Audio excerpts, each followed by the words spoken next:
Welcome to Health Matters. I'm your host, Dr. Lana Marconi. On today's show, we're going to explore healthy habits in the context of attitude, soul connection, oral care, and physical activity. Kindly welcome my first guest. She's a chiropractor right here in the heart of Mississauga, Dr. Nancy Krenick.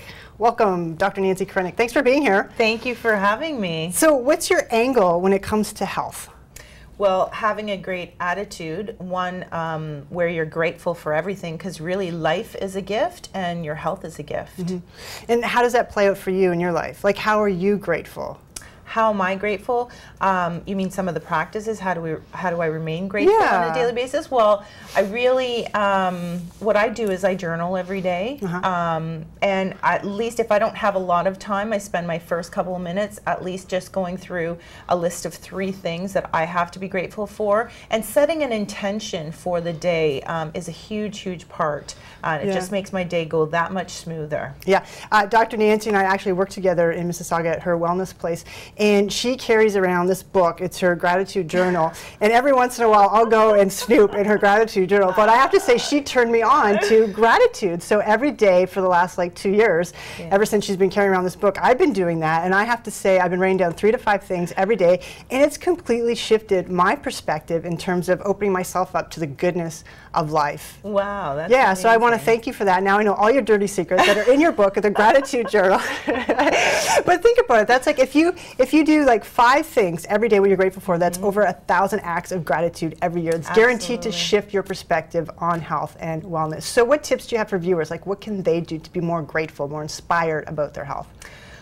Well, you know what? My husband sets it. We all carry around our cell phones nowadays. You get an alarm, you put it in every day, and just a reminder, 9 a.m. every day, life is a gift, or be grateful for everything, because that's when we need to. And when you're grateful for stuff, you get more to be grateful for. You need to be present and appreciate everything in your life, because everything is growth and you learn from everything. So And have you, like, in terms of patients, do you notice that patients are grateful for their health? Or not really, actually. Interesting you say that. Some are, and then others, you know, it just really takes a brick being thrown at them to really kind of be grateful. For instance, I have, you know, many patients, and one in particular this man is worth millions, and he came in to see me because he had a slip in his parking lot and didn't realize what his health meant to him until he almost lost it. But it's so funny, you work with these people for a few visits and then they feel better, and it's like, I don't have time for this, and it's right back into you know, their old lifestyle habits. So it's really important to kind of to be present and to be grateful for everything. Yeah, that's interesting. So there's someone that I know who actually had a heart attack. He was in his 50s, and I mean, his lifestyle habits weren't the greatest. He smoked and he ate a lot of red meat, for instance, and he was an angry individual. And after the heart attack, you know, he was very grateful for his life, and he did everything in that month to try and reclaim his health and to change. But then those nasty little habits that got him in that position in the first place crept right in. And so he resorted to his old habits again. And it's, you know, how do you motivate people? I mean, isn't a heart attack enough to wake you up to, okay, I really need to make a 360-degree change here and maintain that change? You would think so, and that's why I really try and educate these people on just doing the consistent things, like 3 things every day, like realize be present with your life and try not to, otherwise you will resort to your bad habits again. You'll fall right back into the same traps.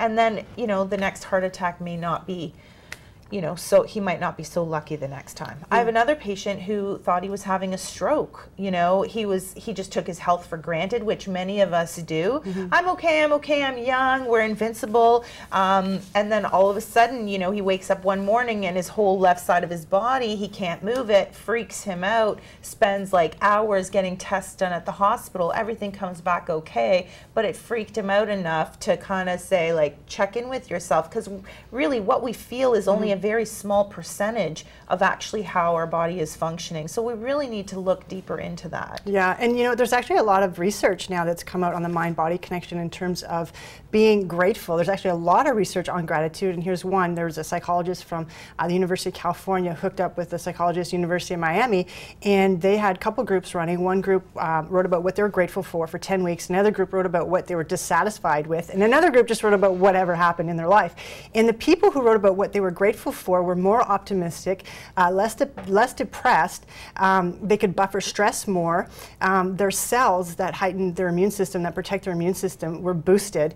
And they had less visits to the doctor, and they actually took care of themselves more, and they engaged in physical activity. Because what you focus on expands, right? So if you're focusing on the negative, you're going to be attracting more and more negative stuff into your life. But if you focus on good things and what you're grateful for and everything, all that's good, then you'll get more of that to be grateful for. Okay, this is something Heart and Stroke Foundation 2013 report on the health of Canadians titled Reality Check. Okay, this is what it says. A huge majority of boomers reported not eating enough vegetables. More than 40% are not getting enough physical activity. 1 in 5 smoke, 1 in 10 are heavy drinkers, and a lot of them are stressed. But here's the kicker. Despite these lifestyle habits, more than a quarter of them don't feel concerned.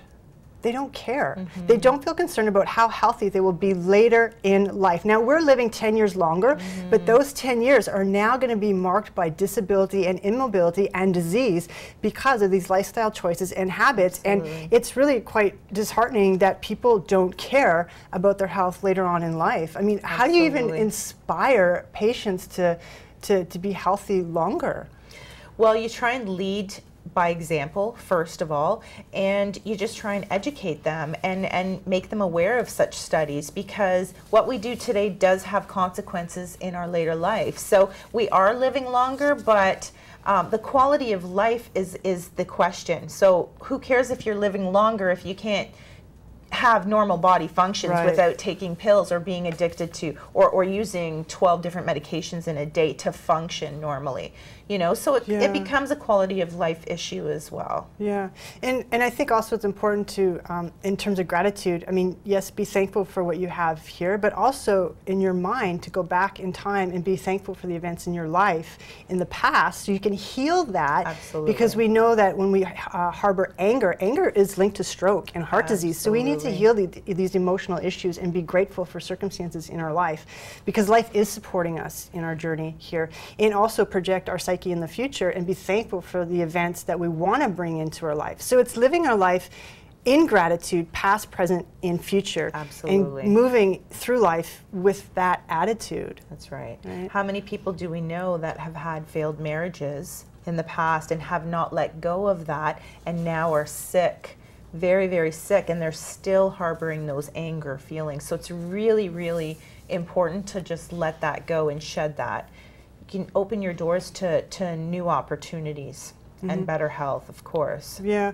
There was a gentleman, I think we talked about this in clinic one day, Lester Levinson, who's the creator of the Sedona Method, a huge method for healing. And I think it was back in the 50s or 60s, I can't remember, when he was in his 40s. He was a successful guy in the United States, a lot of money, but he was very sick, and kidney problems, liver problems. His doctor sent him home after the second coronary, heart problem to die, basically. This is how he's writing his story, because back then there's not much they could do. And so when he got home, he was like, I am so stupid. What is wrong with me? Here I am, a successful, wealthy business guy, but my health, I'm about to die. Like, what's wrong with me? So he went back in his mind and he realized that when he was happy and felt good, he was at his healthiest. And when he was not feeling good, when he was negative and criticized and very judgmental, that's when his health deteriorated. So he came up with the truth for him was that he needed to heal and discharge his negative emotions that were negative. And when he did all that clearing work throughout his life, he actually lived another 40 years. And his method, the Sedona Method, is this huge method to help people, clear up negative issues. Emotions are huge. Huge. It sounds similar to Byron Katie's work. I don't know if you're familiar with Byron Katie, but it's the same, letting go. Do the work. Yes, do the work. And it's just letting go of that and really looking at what is true, because our mind will play tricks on us. So if we can kind of control our mind and focus on what is good in our life and how we do want things and create intentions for ourselves, I mean, only good things can happen.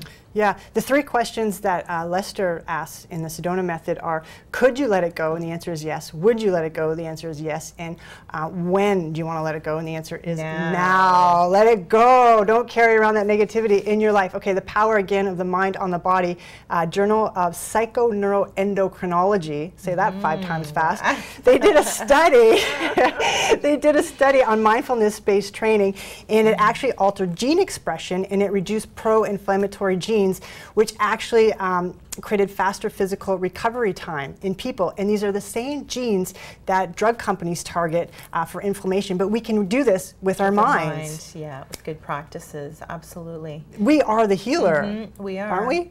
We are. We're the doctor. I tell everybody, I'm like, you're your best doctor inside. We just need to allow that and express that. I'm teaching, I have 2 young kids, and my 5-year-old, every night before we go to bed, a common practice is for us to kind of, we say to him, you know, what do you have to be grateful for? And it's been a couple years now, and it just kind of instills in him. And we tell him, like, when you're grateful for stuff, you get more to be grateful for. The world is much better, okay, when you see it that way. So it's just a matter of spreading the word and allowing it, sharing the happiness and passing it forward. Yeah, and just, you know, how to help people maintain that joy, which is the question, right? So, but it's just it's continuous action steps. It's just doing those little things, like writing 3 things down a day is not a big deal, but it's keeping consistent with it. And with consistency, you'll create some momentum.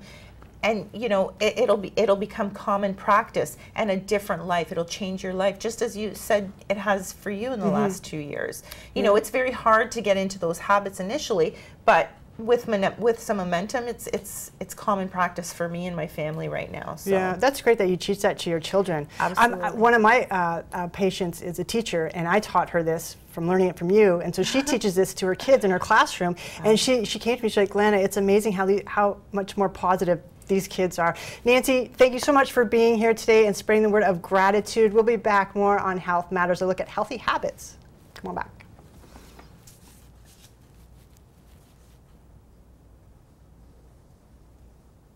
Oprah Winfrey once said, "It's not easy being grateful all the time, but it's when you feel least thankful that you are most in need of what gratitude can give you."